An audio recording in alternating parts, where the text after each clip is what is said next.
ठीक है। Area between curves क्या बताता है, देख लो कि लेट हम कोई कर्व मान लेते हैं L1 और L2। ठीक है, पहले मैं दो अलग कर्व बनाऊंगा और फिर उसे मर्ज करके दो कर्व के बीच में कोशिश करेंगे कि समझने की। ठीक है, तो L1 कर्व क्या डिफाइंड करता है, देखना। मान लो ये कोई एक L1 कर्व है, ये कुछ L2 कर्व है। ठीक है, ए सेम लिमिट ले रहा हूं इसलिए दोनों में ही डिफाइंड कर रहा हूं। ठीक है जी।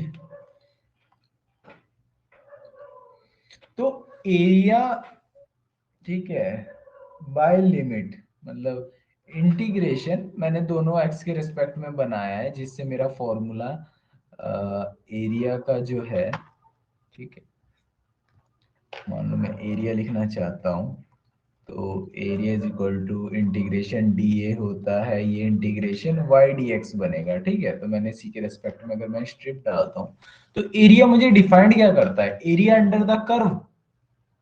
ठीक है, तो मतलब ये अगर मेरी स्ट्रिप है और इसके अकॉर्डिंग विद दिस लिमिट, ठीक है, ए से बी, अगर मैं कर्व सॉरी एरिया फाइंड करता हूं तो we move this strip along this curve which is L1। ठीक है, तो मुझे लगता है ये कुछ ये वाला एरिया कवर कर लेगा, है ना। ठीक है, वेरी गुड। नाउ मेरा सेकंड टास्क यहाँ पे है, तो वैसे ही मैं ये जैसे L2 कर्व है, इस पे भी अगर मैं स्ट्रिप ऐसे डाल रहा हूँ, तो if we move this strip along this curve, तो बाय डेफिनेशन, ठीक है, डेफिनेट इंटीग्रल क्या बता देता है मुझे, एरिया अंडर द कर्व। तो मुझे लगता है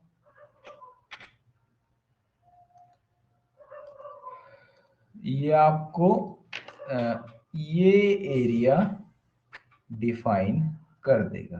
ठीक है, so it will be two different question but our new task how we find the area between two curve, है ना। तो नया क्वेश्चन अगर कुछ इस प्रकार आया, देखना जरा, कि मान लीजिए आपको दो कर्व जो L1 L2 थे वो एक में ही बना दिए, कि मान लो ये था वो और ये कुछ कर्व था। ठीक है, तो सेम लिमिट कर रहा हूँ ए से बी। ठीक है, और कहा गया find the area enclosed by this curve. ठीक है, तो आप एक चीज देख सकते हो कि अगर आप इसमें स्ट्रिप डालो, ठीक है, तो ये विद रेस्पेक्ट टू एक्स है but this strip does not move along x axis. ठीक है, कि एक्स एक्सिस पे नहीं मूव कर रही है, तो इस कर्व से नीचे वाले कर्व पे मूव कर रही है। तो हम यहाँ पे मैकेनिज्म हमारा क्या होता है, ठीक है, आप समझना जरा मैकेनिज्म को।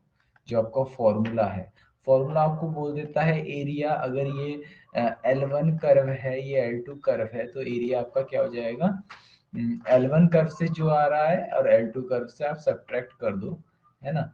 कहने का मतलब इंटीग्रेशन अगर ए से बी लिमिट है, तो y1 अगर इसका मैं मानूं तो y1 माइनस y2 dx कर दो।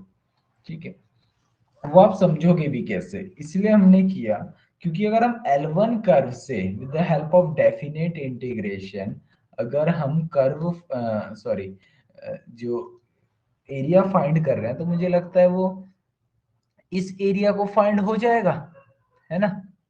ठीक है, मान लो हमने क्या किया, ये एरिया फाइंड कर लिया with the help of y1। ठीक है, अलग अलग ले रहा हूँ y1, तो इसका इंटीग्रेशन मुझे लगता है ये हो गया, एरिया मेरा आ गया y1 dx। ठीक है, but here one thing we have see, the limit should be a to b। ठीक है, तो आप देख सकते हो कि हमें बट ये एरिया तो नहीं चाहिए था, दिस विल बी एक्स्ट्रा, है ना। तो और ये एरिया हमने कैसे फाइंड किया, इजीली है कि हमने ऐसे स्ट्रिप बनाई और इसके अकॉर्डिंग हम मूव करा दिए, ठीक है, for the upper curve, with the help of upper curve हमने इसे मूव कराया, तो हम देख लेते हैं कि ये एरिया हमारा बन जाता है। तो एक तरीका क्या है कि हम इसे नीचे वाले की एक स्ट्रिप बनाएं और क्या करें, इसका एरिया किसी तरह फाइंड कर लें। तो सेम मैकेनिज्म है हमारे पास एरिया फाइंड करने का, और हमने क्या किया, इस एरिया को यहाँ से फाइंड कर लिया, और इसमें से, ठीक है, ये एरिया फाइंड कैसे करेंगे, अगर y2 के हिसाब से वो लिया जाए इसे कर्व को, तो मुझे लगता है ये हो गया a से b y2 dx, है ना, अलोंग मैंने बनाई है, एक्स एक्सिस की बनाई है, तो y2 लेंगे, y1 y2 सिर्फ डिफरेंस करने के लिए ले रहा हूँ क्योंकि दो कर्व हैं, ठीक है। तो आप क्या करो, अगर देख रहे हो कि अपर वाले में से अगर आप लोअर वाला माइनस कर दे रहे हो, तो आपका जो मेन एरिया है ये वाला, है ना, इसे हम दूसरे कलर से मार्क कर देते हैं, लेट ये वाला एरिया, तो ये आपका एरिया जो कि आपको चाहिए था एनक्लोज्ड करने के लिए, ये एरिया आपको मिल जाएगा, ठीक है। तो और आप ये देख सकते हो कि हमने ये क्या किया है, लिमिट सेम है, तो हम अगर इसे एक में ही लिखना चाहें तो ये y1 minus y two d x बन जाता है, जहाँ पे y1 आपका L1 कर्व से है जो अपर वाला है, और y2 जो है L2 कर्व से है, ठीक है जी। तो ये है फॉर्मेशन आपके एरिया की, फॉर्मूले की, जब आपका क्या बनता है, area enclosed by two curve, ठीक है। इस आपको कुछ ऐसा लिख सकते हो, इस एरिया को अगर आप सॉल्व सिंपल लिखना चाहो, जैसे इसकी इक्वेशन अगर समथिंग एफ एक्स है, जो कि आप ऑब्वियसली वाई वन लेते हो, कहने का मतलब वाई वन को अगर आप एफ एक्स लेना चाहते हो, ठीक है, फंक्शन ऑफ एक्स, और वाई टू को आप ले रहे हो सम अनदर फंक्शन जी एक्स, तो आपका एरिया क्या बन जाता है यहाँ से, ए से B F X minus G X D X, ठीक है। अगर आपने इसे, जो हमने एल वन लिया था, इसे एफ एक्स ले लिया और इसे एल टू ले लिया, ठीक है जी। Okay. This is the complete diagram of area, formula of area, है ना, area between two curves, how will form, how will we form the area, ठीक है।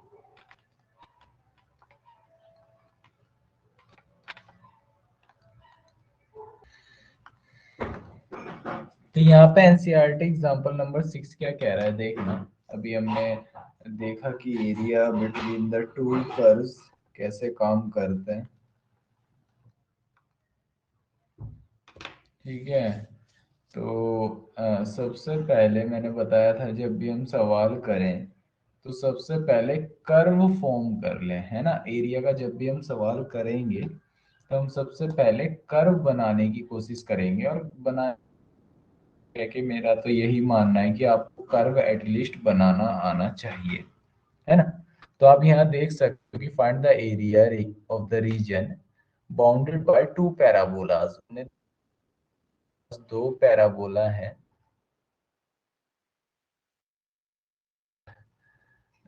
सबसे पहले अगर आप कर्व बना लो सामने ही दिखेगा, फायदा ये होता है, तो हम मान लेते हैं y is equal to x square हमारे पे पहला है, और दूसरा एल टू सॉरी क्या है हमारे पे, वाई स्क्वायर इज इक्वल, तो यहाँ हम एक देख पा रहे हैं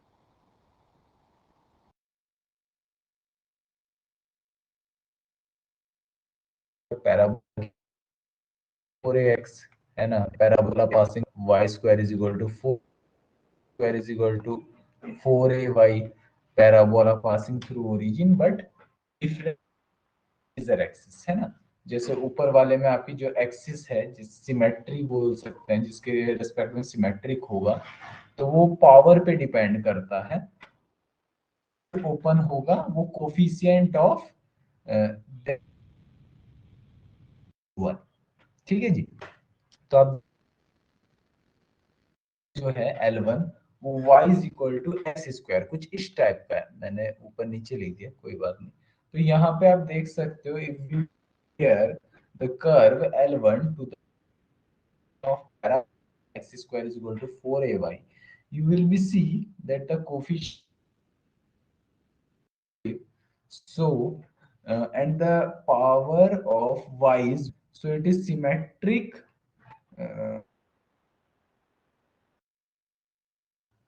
to y axis, open mouth of parabola will y का जो कोफिशिएंट है क्योंकि ठीक है, obviously the equation through 0,0 which is centre. तो हम बनाने की कोशिश करते हैं। ठीक है, तो आप देखना मैं L1 बना रहा हूं, तो L1 कुछ मेरा इस टाइप का बनेगा। ठीक बात है जी, ये मेरा L1 है। ठीक, now we will make the graph which is of the form of y, and the symmetric about x-axis because the power of x is 1, so it is symmetric to x-axis, and also it is resemble to the curve y square is equal to 4x, so it is passing through center, or we 0,0।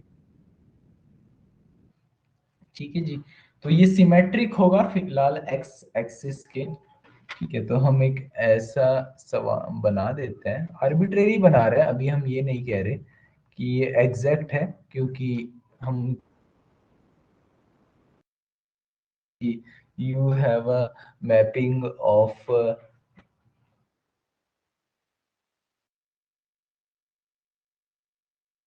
x is equal to 4 y है ना, ऐसी कोई mapping हमारे पे नहीं है, coordinates नहीं है मेनली ना। ठीक है, तो अभी हम सिंपली बना रहे हैं, तो this will be our second curve L2 which is y square is equal to x। ठीक है, नाउ रफली डायग्राम हम देख पा रहे हैं, obviously the area as per in the question we have to find the area of the region two parabola, so here we will see that I think we have required this area है ना, this area, but first of all we have one point, अगर हम इसे ये मान लें, because we also want the coordinate, sorry, limit at least one axis है ना, एक एक्सिस की तो हमें जिसपे ये कर्व मेरा बन रहा है, एरिया बन रहा है, उसकी किसी एक एक्सिस पे it it may be the x axis और वाई एक्सिस है ना, बट हमें एक की तो लिमिट चाहिए, तो I think we have to find the limit from the points where they are meet है ना। तो एक पॉइंट तो ये है और एक पॉइंट ये है, लेट हमने इसे नाम दे दिया ए। ठीक है, या ओ दे सकते हैं बिकॉज इट इज ओरिजिन, और इसके कोऑर्डिनेट हमें पता है 0,0, और इसका कोऑर्डिनेट दे देते हैं ए। ठीक है, तो but this is the connection point of these two parabola, so these two points obviously satisfy this equation. तो ए के अगर कोऑर्डिनेट हम x वाई मान लें, and with the help of these two parabola we have to find this value, sorry x1 y1 मानते हैं क्योंकि x y में हमारे पे रिलेशंस है ना, तो ये x1 दोनों कर्व को सेटिस्फाई करेंगे। ठीक है, तो लेट सेटिस्फाई कराते हैं, तो x1 square is equal to y square is equal to x1। ठीक है, now you will put the value of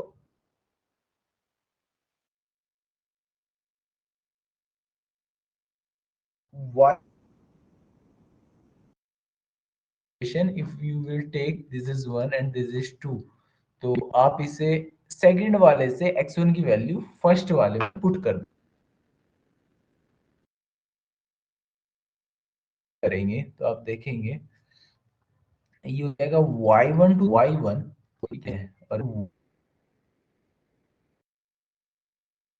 y1 is equal to 0 if you will be take common a single power of y1।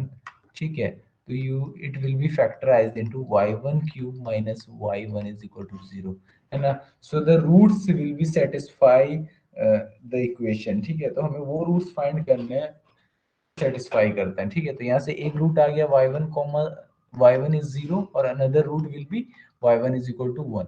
ठीक है, and with the help of first and second you have two points because they are connect in two points. ठीक है, तो एक आ गया मेरे पे 0,0 and other one is 1,1, ठीक है। तो ये पॉइंट जो है मुझे लगता है ये हमारा हो गया 1,1, ठीक है। सो यहाँ से आपको एक चीज समझ में आ रही है, अगर ये 1 है तो ऑब्वियसली ये 1,0 है। If you will be make a perpendicular from this point two the x axis, ठीक है। तो आपको एक्स एक्सिस पे इसका कोऑर्डिनेट डायरेक्टली 1 मिल जाएगा, ठीक है, 1,0, ठीक है, which is parallel to be the y axis. तो आपको एक चीज देख रहे हैं, now you have criteria to make a strip, है ना। But we have saw in the previous derivation that if we take this will be fx and this will be gx, तो हमें डायरेक्टली मतलब सॉरी इनडायरेक्टली मतलब हमें अलग अलग area find करने की जरूरत नहीं है, हम डायरेक्टली भी कर सकते हैं। अगर हमारे पे दो कर्व है ना, और लिमिट है, तो ये एरिया कैसे बन जाएगा यहाँ देखते हैं। बट यही है कि जो कर्व है अपर है, जैसे यहाँ पे आप देख सकते हो जो शेडेड रीजन है, इसमें अगर आप देखना चाहो तो in the shaded region f x is greater than is equal to g x, और इज इक्वल टू की भी बात नहीं है, कहीं कहीं पॉइंट्स पे इक्वल भी है, तो इस वजह से इक्वल भी लेना पड़ जाता है, ठीक है। तो आपका इंटीग्रेशन एरिया कैसा होता है, एरिया इंटीग्रेशन डी ए, ठीक है। हम स्ट्रिप अलोंग किसके डाल रहे हैं, एक्स एक्सिस के डाल रहे हैं। तो हम क्या करेंगे इसे, ये जो आपका बोलते हैं क्या कहना चाहिए, एरिया, ये किस में चेंज हो जाएगा, A to B Y D X, ठीक है। और because it is the concept of area between two curve, तो ये चेंज हो जाएगा ए से बी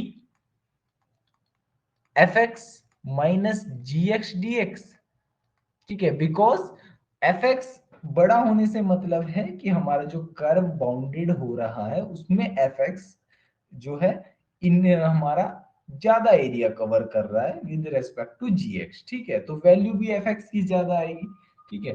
तो इस वजह से हम इसे F X minus G x लिख रहे हैं, ठीक है। और आपने लिमिट देखा है, हम एक्स के रेस्पेक्ट में अगर चल रहे हैं तो लिमिट आपकी इजिली आपको पता चल रहा है, ये जा रही है 0 से 1। और एफ एक्स आप कहाँ से फाइंड करेंगे, इस वाले कर्व से। तो इस वाले कर्व में आपका एफ एक्स क्या है, the value of y is f x, है ना। यहाँ से आप लिख भी सकते हैं पॉइंट स्टार कि the value of y is f x, functional value तो फाइंड करनी है। तो मुझे लग रहा है यहाँ से आपकी एफ एक्स जो आया है वो आया है अंडर रूट एक्स। और वैसे ही आप gx से अगर फाइंड करें, देखिए ये L1 मेरा gx बन रहा है, तो यहाँ से आप फाइंड करें the value of y which is x square dx। Now your area will be this, ठीक है। नाउ अब ये मुझे लगता है ये सिर्फ बच गया है आपका कैलकुलेशन, तो कैलकुलेशन करते हैं और एरिया फाइंड करते हैं। तो ये कुछ ऐसे खुल जाएगा, under root x D x minus integration 0 से 1 एक्स स्क्वायर डी एक्स, ठीक है। और आप एक चीज, जो आपका एरिया है यहाँ से आप इंटीग्रेशन करेंगे तो ये हो जाएगा, मुझे लगता है power 1/2 increases by 1 and the divide by with same power, है ना। तो ये होगी 2/3 अपॉन 2/3, ठीक है, सॉरी 1/2 प्लस 1 हो गया आपका ये 3/2, है ना, ठीक है। तो ये आपका हो गया है x to the power 3/2 and divided by 3/2 and put the limit, ठीक है। यहां से आप करेंगे minus minus as it is है, इंटीग्रेशन करेंगे x³/3 and put the limit ठीक है। तो अब यहाँ से एक चीज देख सकते हैं कि आपका जो एरिया है, मुझे लगता है ये तो 2/3 बाहर आ गया, और 1 आप इसमें लिमिट पुट करेंगे तो अपर लिमिट पुट करेंगे तो 2/3 1 माइनस 0 आ जाएगा। अगर हम कांस्टेंट बाहर निकाल ले रहे हैं, क्योंकि वो दोनों में आता है इसलिए बाहर निकाल भी सकते हैं, ठीक है।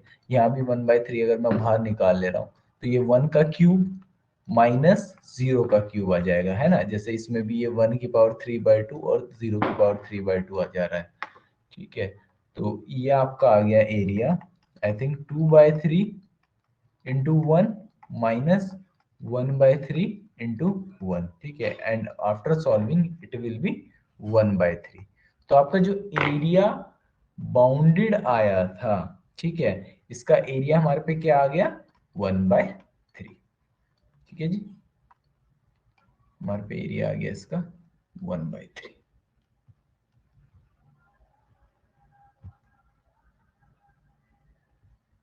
ये आप यहाँ से पूरा देख सकते हैं। ठीक, हमारा फाइनल एरिया आ गया है 1/3। So this is the way to operate the formula in the question of area bounded by two curves। ठीक।